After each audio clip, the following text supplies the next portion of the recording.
O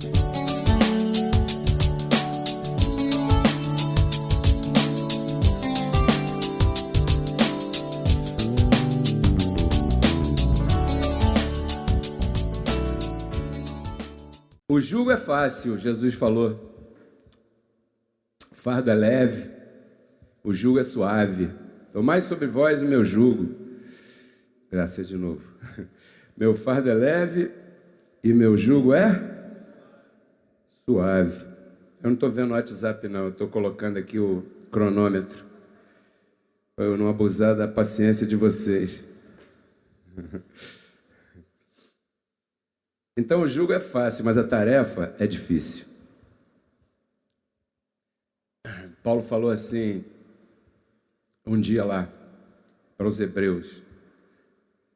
Esse trabalho é do jeito que é porque vocês se tornaram tardios em ouvir. Porque nós, seres humanos, só queremos falar. A gente aprendeu assim, a gente se educou assim. E às vezes se mal educou assim, perdão. A gente fala, e fala muito, né? Eu não sei se já passou por essa experiência. Alguém te pergunta alguma coisa, por exemplo, sobre o Evangelho da Graça.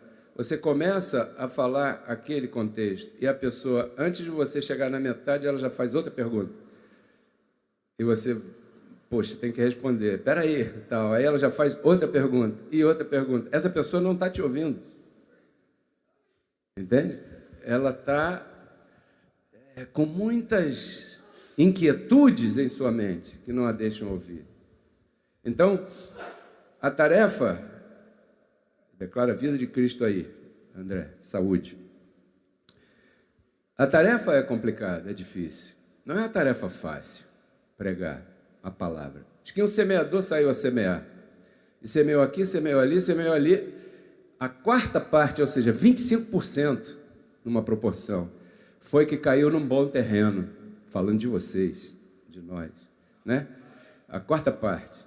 E dessa quarta parte, ainda tinha diferença, porque um dava fruto a 30, outro a 60 e outro a 100. Quer dizer que dentro da igreja, que é a quarta parte dos que ouvem e recebem, ainda tem medidas de entendimento diferentes. E uma pessoa que está com um microfone como esse, recebido aquela cobertura como Eliseu recebeu de Elias, lá na sombra, como eu recebi em setembro de 2002, uma das coisas, se não a maior, a mais séria da minha vida, com esse microfone nas mãos, olhando nos teus olhos, eu tenho que saber o que eu estou fazendo da parte de Deus aqui, ou é melhor eu descer daqui. Porque você não está aqui para ser manipulado, nem manipulada, nem ouvir qualquer coisa e qualquer conto. Você veio aqui para ouvir a multiforme sabedoria de Deus. Então, em rápidas palavras, para que você compreenda, o homem é aquilo que pensa em seu coração. Provérbios 23, 7. Ok. Segundo, a boca transborda aquilo que está na tua mente, disse Jesus, Mateus 23, 34. Ok. O homem pensa, e isso que ele pensa é o que ele fala. Nós somos como Deus, com a boca damos vida àquilo que não existe como se já existisse. O apóstolo Paulo confirma isso em Romanos capítulo 4, verso 17. Então nós pensamos, falamos, e isso, de alguma maneira, Provérbio 18, 21. A vida e a morte, portanto, estão no poder da tua língua. Mas o que sai pela língua, a língua em si mesma, não é a origem. A língua é o resultado. A língua é a consequência. O que sai pela tua boca é a consequência do que está na tua mente. Então, antes de cuidar da língua, é muito bom cuidar da língua. O salmista disse, Senhor, põe um cadeado na minha boca. Como quem diz assim, caramba, às vezes eu vacilo e falo bobagem. Senhor, me ajuda aqui. Põe um cadeado na minha boca. Mas antes de nós pormos um cadeado na nossa boca, ou Senhor, que tal se a gente cuidar da nossa mente? Porque aí a gente não vai dar um remédio para dor de cabeça, a gente vai buscar o que é que está causando a dor de cabeça. Mateus 23, 34. Estou ligado. Portanto, meus amados irmãos e irmãs, a língua por si só não é quem determina nada. O ponto básico aí, ponto de partida, a origem de todas as coisas da tua vida, o princípio daquilo que te rodeia, está na tua mente. Porque isso que diz em Provérbios é verdade. O homem é aquilo que pensa de si mesmo. O que você pensa de você? Então esse é um processo que acaba criando condições ao teu redor. E essas condições que são criadas ao nosso redor, nós mesmos iniciamos e não nos damos conta, né? Porque isso tudo começa com aquilo que você pensa. Então esse é o tema que eu gostaria de tocar hoje. O tema que eu gostaria de compartilhar hoje é: o que está na tua mente, cada um de per si, né? O que está na tua mente a teu respeito? O que você pensa de você mesmo? Talvez você tenha sido educado num lar onde não te disseram corretamente o que você é. Talvez você tenha sido formado numa escola em que não tenham dito para você quem é você de verdade. E quando eu me refiro a de verdade, eu não me refiro ao mundo material. Eu me refiro à origem de tudo, ao espiritual. Porque Hebreus diz, Paulo fala ali, que o visível foi criado a partir do invisível. Então, primeiro é o mundo espiritual, depois é o material. Talvez eu esteja falando para alguém assim no dia de hoje. Outra coisa, eu não estou perguntando aqui, com todo respeito, o que Deus pensa de você, porque isso eu já sei. Eu estou perguntando o que você pensa de você mesmo. O que tem aí nessa cozinha, como dizia o nosso apóstolo? O que tem aí dentro? Essa cozinha está limpinha, os pratos estão lavados, sem gordura, é ali, né? Porque não é o que Deus pensa de você que vai te ajudar hoje. E sim o que você pensa de você mesmo é que vai te ajudar. E a ideia de você congregar é você ser ajudado. Toda vez que o Senhor vai me revelando alguma coisa, algum tema, alguma palavra, alguma ciência para ministrar, a intenção é edificar vidas, ajudar pessoas. Eu li em algum lugar essa semana que o fato de alguém, depois de ter me ouvido, ter começado a respirar melhor na sua vida, já é motivo suficiente para eu agradecer a Deus e me declarar missão cumprida. Um só que tenha ouvido alguma ministração e tenha ficado feliz e minha vida está em outra glória. Um só vale uma vida, muito mais do que uma vida. Você recebe isso, abençoado?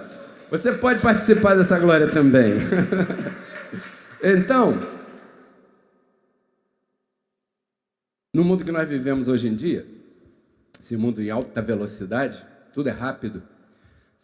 Antigamente a gente mandava material por correio, CD, DVD pelo correio. Agora a gente manda pelo WhatsApp. Na hora. A gente chama geração micro-ondas. Tudo é rapidinho. Bota lá perto do botão, pi, pum. Aí, do mesmo jeito que começa, acaba. Com a mesma rapidez que começa, acaba. Começa um relacionamento hoje, acaba amanhã. É tudo rápido. Tudo rapidão. Então é muito fácil encontrar pessoas que vivem deprimidas. Talvez você já tenha convivido com alguém assim. Talvez você ou alguém que esteja nos assistindo, nos ouvindo, ou de posse dessas gravações, estejam vivendo uma depressão, porque isso é real, né? E, portanto, vivendo vidas aquém, muito aquém de suas possibilidades reais, daquilo que Deus disse de você. O que essa pessoa precisa? Precisa de um câmbio mental, de uma mudança em sua mente. Há algo aí que está torcido, que precisa ser valorizado, que precisa ser tocado ali. E é para isso que você congrega. Então, uma pessoa com depressão, por exemplo, ela marca uma consulta, liga para uma clínica, para o médico, marca uma consulta para daqui a 3 meses, porque isso está tão em moda que não tem vaga no médico. A consulta é cara, bem cara, ela paga aquela consulta ali. Quando chega lá o seu dia, ela demora 10 minutos dentro do consultório médico sendo atendida pelo médico, para sair de posse de uma receita médica que vai lhe dar acesso numa farmácia a comprar um barbitúrico qualquer. Esse remédio, entre aspas, vai fazer essa pessoa ficar grogue, ou ter sono, ou dormir. Mas, na verdade, o que isso está fazendo, causando nessa vida, nessa pessoa, é ajudando ela a fugir, evadir, se esconder de uma real situação em que ela não sabe como lidar, que está causando aquela depressão naquela vida. O tempo vai passando, o corpo humano é débil, se acostuma com aquela dose, e essa pessoa vai cada vez mais precisar aumentar a dose para ela poder ter aquele... Outros entram nas drogas, outros entram no álcool, por causa de uma dificuldade, uma situação, não gostamos da palavra problema, uma dificuldade que essa pessoa esteja vivendo, e essas doses vão ficando cada vez mais fortes. Esse é o motivo pelo qual uma pessoa começa com um pouquinho de marihuana, daqui a pouco está com a cocaína, e daqui a pouco está com não sei quem, daqui a pouco está com as metanfetaminas aí, e tanta coisa que tem por aí. Amados, tudo isso porque essa pessoa que talvez more do lado da tua casa, amém? Talvez estude contigo ou trabalhe contigo. Tudo isso acontece com ela porque ela não foi exposta a ouvir uma informação que é a única nessa terra que tem a capacidade de tocar na mente daquela pessoa, entrar lá dentro, apagar a informação ruim, colocar a informação correta e fazer essa pessoa entrar em novidade de vida, que se chama a palavra da graça. Mais cortante do que qualquer espada de dois gumes, que penetra aonde nenhum remédio do médico vai penetrar. Mas para isso tem uma solução, e o órgão que Deus instituiu para divulgar e para fazer esse tipo de cura é a igreja. Pasmem, é a igreja. E quem é a igreja? Essas paredes feias, precisando de pintar, que essa semana eu recebo que a gente pinta? Ou a igreja é onde Deus mora? E se Deus mora em você, você é o templo. É isso que Paulo diz. Nós somos templo do Espírito. Aqui é um local onde a igreja congrega, mas igreja por igreja, a igreja é você. E Deus instituiu você para divulgar essa salvação, essa sanidade, essa cura para as pessoas que estão precisando dela. Efésios 3:10, Cléia, por favor, olha aí, ó. Por que Deus inventou a igreja? Porque quem inventou a igreja foi Deus. Não foi os pastores por aí, nem ninguém, foi Deus. Deus fez morada em você. Sabe lá o que é isso, abençoado? Deus fazer morada em você? Quem é você? Eu sou importante pra caramba, né? Mas até aqui eu perguntei, o que você pensa de você mesmo? Porque por aí você já tira uma notinha pequenininha do que Deus pensa de você. Para Ele ter feito morada em você, quem é você? Olha aí. Para que agora, diga, agora. Diga em espanhol, a hora. Diga em inglês, now. Agora. Isso já são palavras maiores. Agora. Pela igreja, não é isso aqui, é isso aqui, é você com isso aí, tal, com teu instrumento vocal. A multiforme sabedoria de Deus seja dada a conhecer. Você tem que falar, irmãos. Tem que convidar, tem que chamar as pessoas, tem que divulgar. Você é uma pérola de grande preço, você não pode ser egoísta. Seja dado a conhecer aos principados e potestades. Você é um principado e uma potestade que um dia recebeu de conhecer através de alguém, viu, Márcio? Você é um principado e potestade, que estão nas regiões celestiais, onde Cristo está assentado com sua igreja, diz o apóstolo. Conforme a vontade do Pedro Kelly, conforme o propósito eterno feito em Cristo Jesus, nosso Senhor. Qual é o propósito feito em Cristo Jesus, nosso Senhor?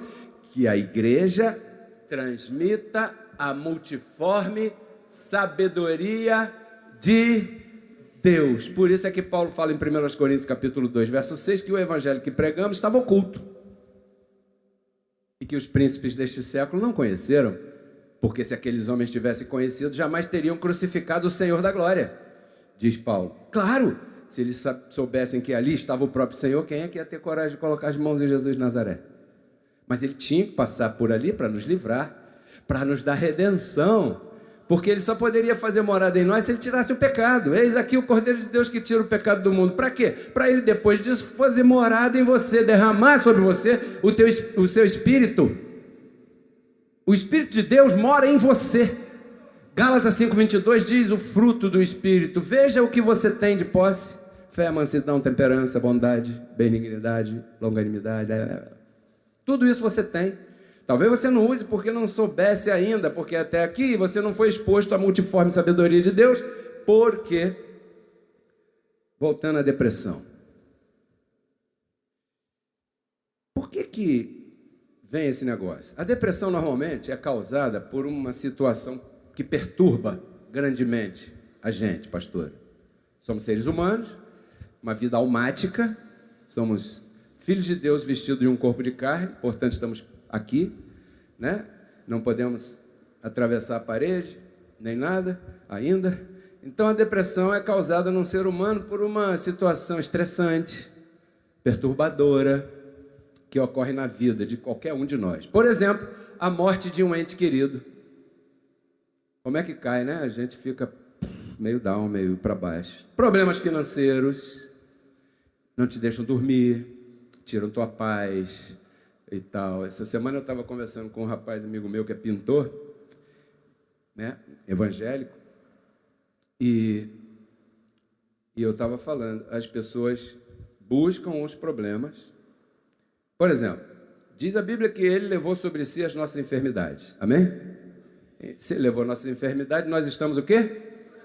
Curados. Mas aí nós vamos na reunião, ouvimos isso, e saímos daqui e vamos no McDonald's.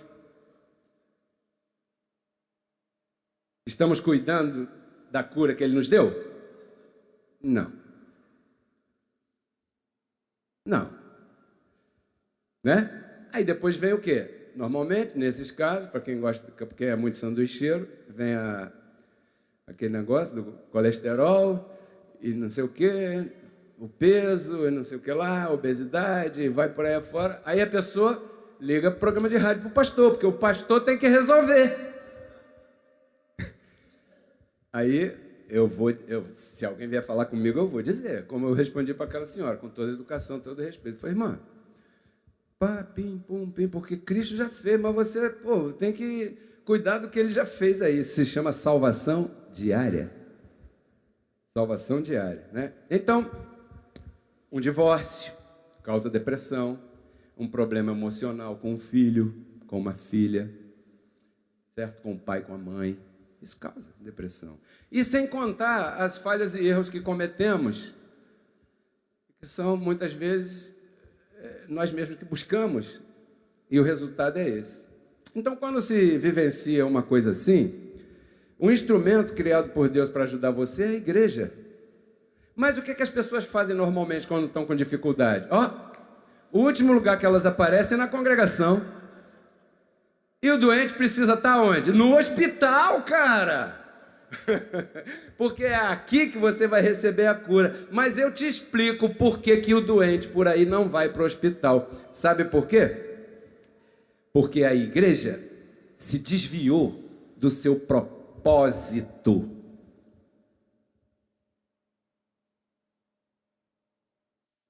E quando chega um doente aqui viciado em droga, uma mulher que está sofrendo para vender o seu corpo por um sustento, e isso vicia também, mas ela está tão perfeita no espírito quanto você, quanto eu.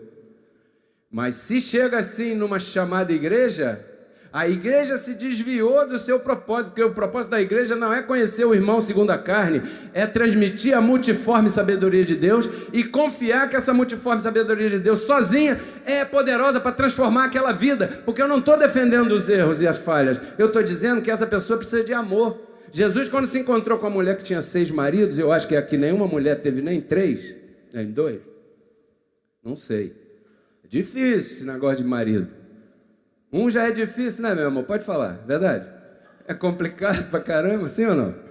Né? Imagina 6 maridos, e o que tem agora não é teu. Jesus nunca disse para ela, ó, não vem porque você não vai participar aqui do coral, não vai tocar porque você tem 6 maridos. Ele não falou nada disso. Ele começou a mostrar para ela aquela multiforme sabedoria. Se você me pedisse, eu tenho uma água, não H2O, e senão palavra, que vai saciar a tua sede.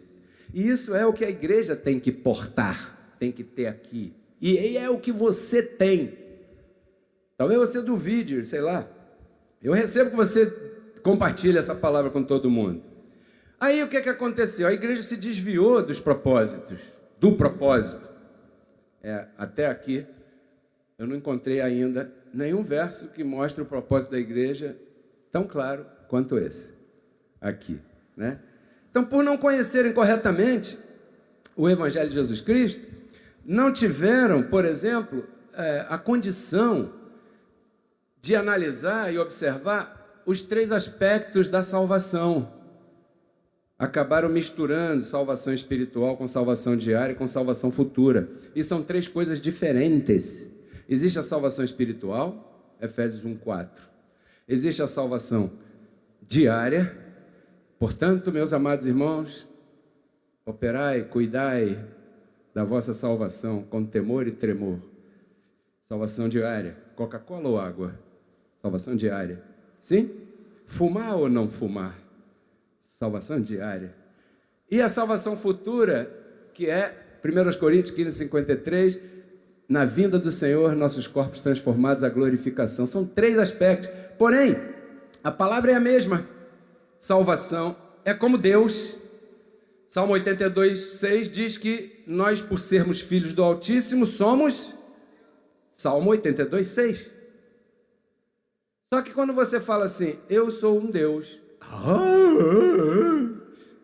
porque eu sou filho de Deus. Ok, Deus grande. Portanto, eu sou um... contrário, né? D minúsculo.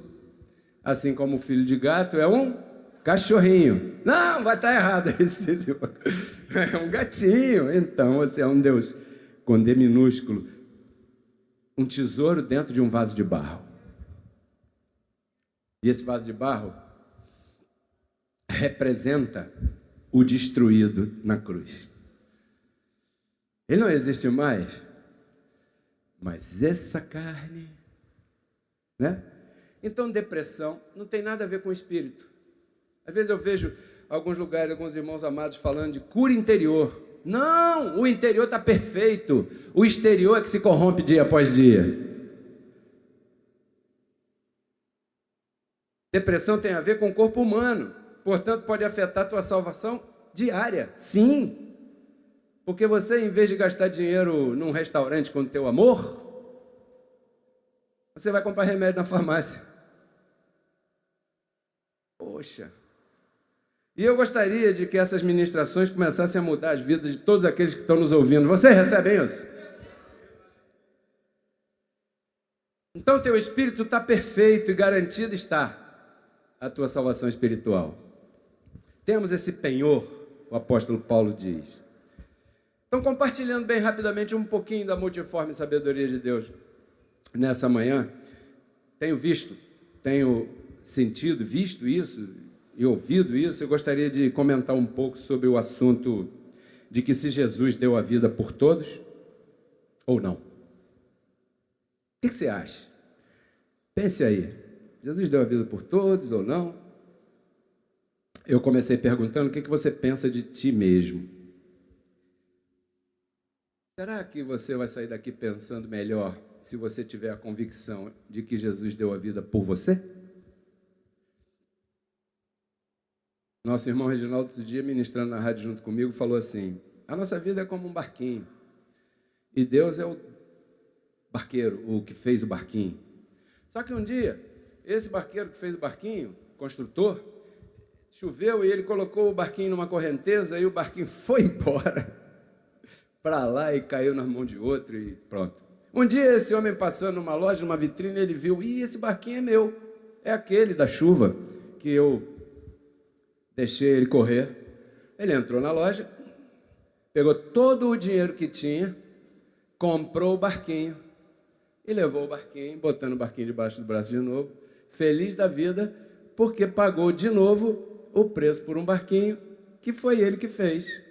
Eu achei tão lindo isso aí, nessa simplicidade do comentário que o Reginaldo fez, que nunca mais eu vou me esquecer disso. Sabe por quê? Porque isso corrobora em Mateus 13:44. Anote aí. Um homem encontrou o tesouro no terreno. Foi, vendeu tudo que tinha, comprou o terreno. Por causa do terreno ou por causa do tesouro? Por causa do tesouro, rapaz. Por causa de você, ele deu a vida lá na cruz. Por causa de você. Você pode dizer para quem está do teu lado aí: foi por tua causa, por amor a você. Não por culpa.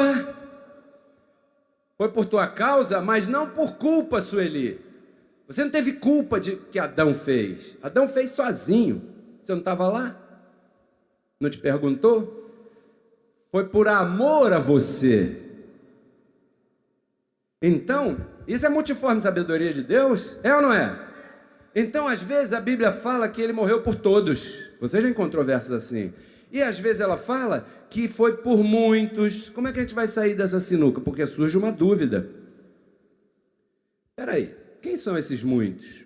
Quem são os todos? Só tem uma pessoa que pode responder a gente. O próprio Jesus. Vamos perguntar a ele? Mateus 20:20. Anote aí que não está na tela, não. Mateus 20:20. Olha o que fala aqui, ó. Vamos analisar.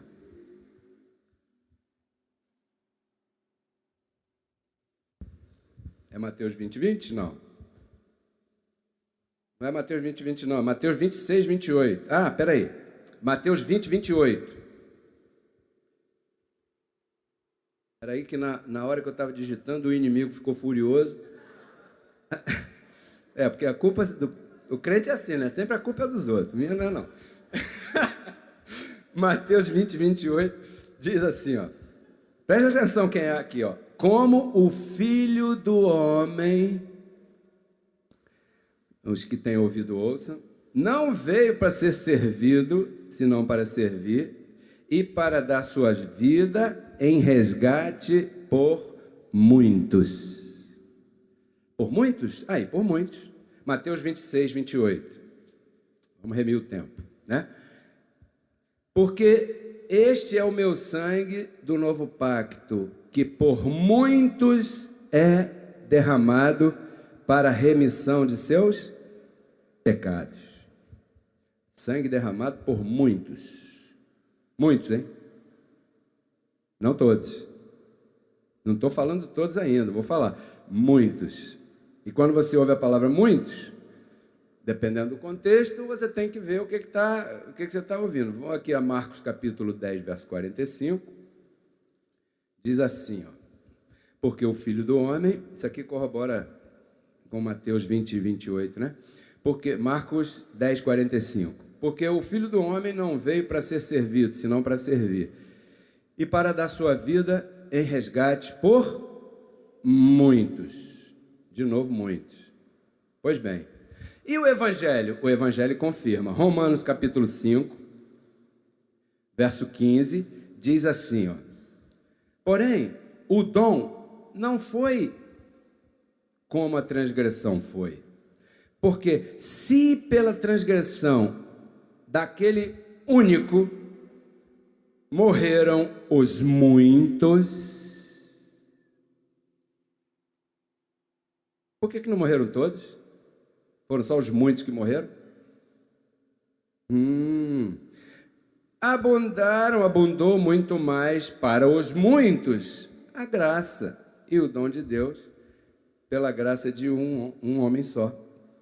Tinha que ser um só, né? Jesus Cristo. Ou seja, um só danificou, um só consertou. Se eu estou depois desse segundo Adão, do último Adão, como é que eu estou?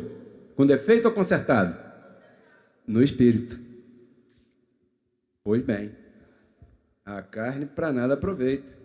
Romanos 5,19, porque assim como pela desobediência de um homem, os muitos foram constituídos pecadores, porque não eram, estavam ali preservados, assim também pela obediência de um só, os muitos.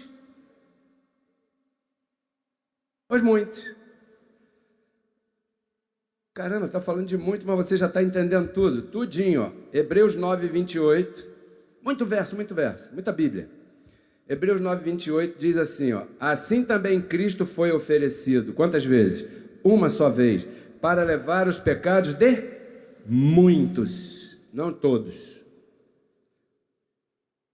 Caramba! Então, esses muitos que a Bíblia fala, são todos os que ele escolheu antes.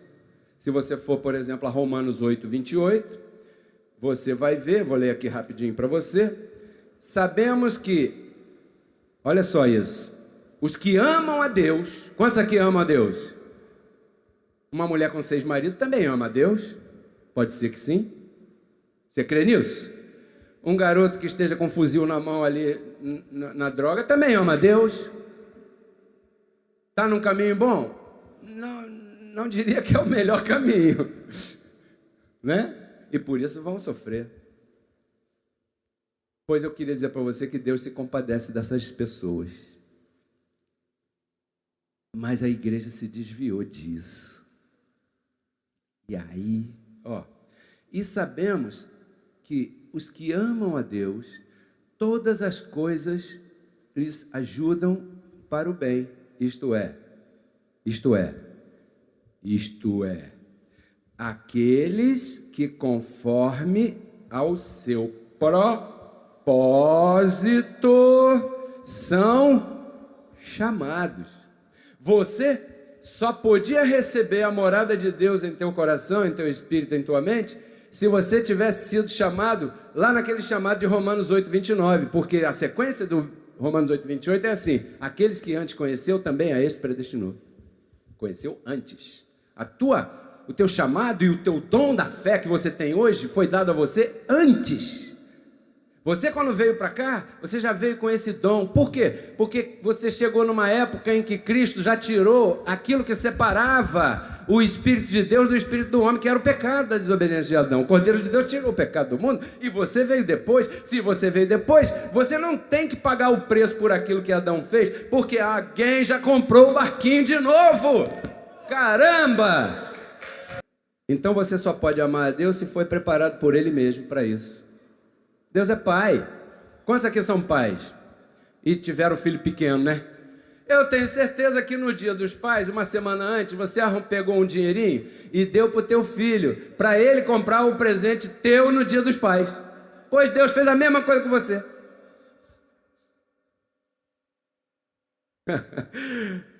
Deus te preparou, porque você sozinho não poderia. Você não tem esse poder, meu amado, minha amada.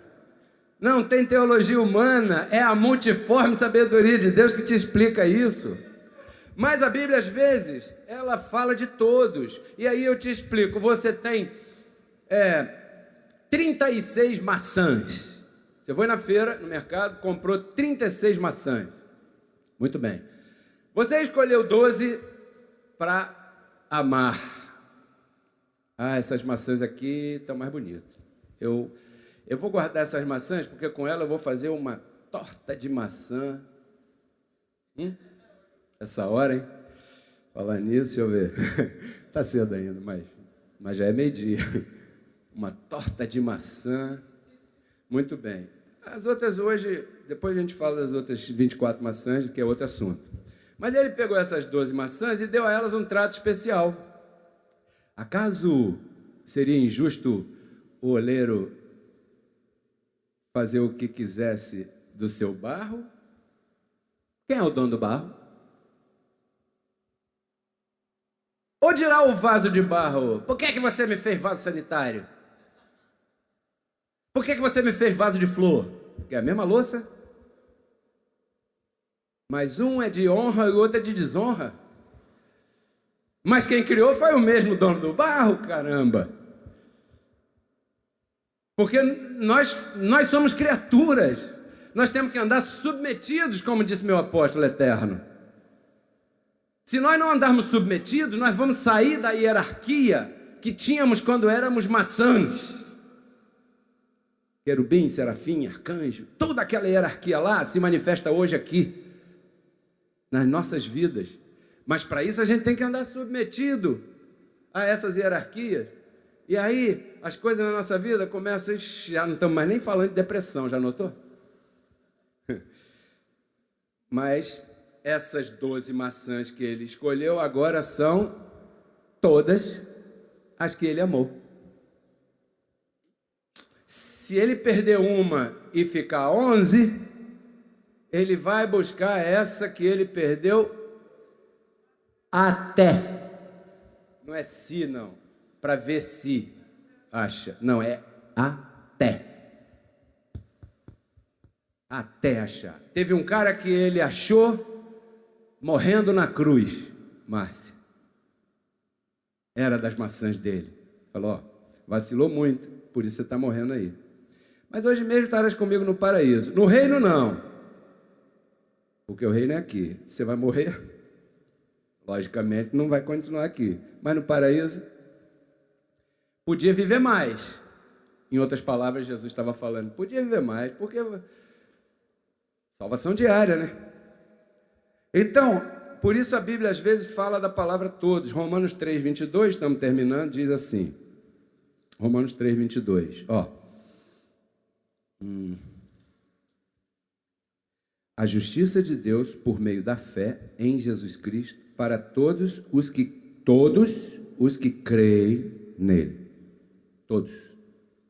Creu em Cristo, pum, carimbado com a justiça da fé. Todos aqueles que creem nele. Romanos 5, 18. O que diz? Assim que, como pela transgressão de Adão, veio a condenação a todos os homens, da mesma maneira, pela justiça de Cristo, veio a todos os homens a justificação de vida. Você acabou de ler ou ouvir, agora mesmo, Romanos 5, de 15 e 19, o próprio apóstolo Paulo fala que foi muitos. Só que esses muitos que ele escolheu são as 12 maçãs. Essas 12 maçãs são todas as maçãs que ele amou. Ou você acha que Jesus Cristo derramou seu sangue em vão? Correndo perigo? Não. Você sinceramente acha que Jesus Cristo iria derramar seu sangue para resgatar, que foi para isso, para resgatar o barquinho, né, essa maçã, e iria ficar esperando a boa vontade de alguém para ver se acordou com o pé direito, pé esquerdo, para aceitar Jesus como Salvador? Se não aceitar, ele não pode fazer nada. Você acha que Deus é assim? Está com depressão. Deus não é assim não, abençoado. Deus não é assim não. Portanto, a depressão que alguém sente não tem nada a ver com assuntos espirituais, porque o cuidado pastoral é ouvir pessoas dizendo que estou me sentindo assim, eu acho que o inimigo está me arrastando. Está não, abençoado. Não é inimigo nenhum. Quer dizer, é o inimigo. Ó, carne. Cuida disso. Tem um motivo. Eu queria fazer uma afirmação aqui que eu recebo que você concorde. Se você continuar aqui ouvindo essa palavra, eu te garanto que dentro de poucos dias você vai ficar bom disso. Você vai ficar boa disso. Você vai ficar curado disso. Porque essa palavra, ela tem o poder de tirar você do mundo natural, nesses 30 minutos que eu estou aqui falando, colocar você no mundo espiritual, mostrar para você o panorama real da tua vida, de onde você veio, quem você é e quem mora aí, e do que você é portador ou portadora, e agora que estamos terminando, te aterrissar de novo nessa cadeira. O que você vai fazer com essa informação? Jesus Cristo deu sua vida por você. Não duvide disso não, abençoado. Creia. Creia.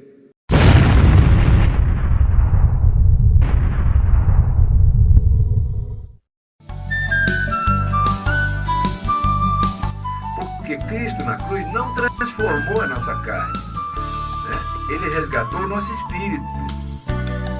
A Bíblia diz que Deus estava em Cristo reconciliando consigo os seus filhos, né? E nos entregou a palavra da reconciliação. E a palavra da reconciliação é essa que nós pregamos.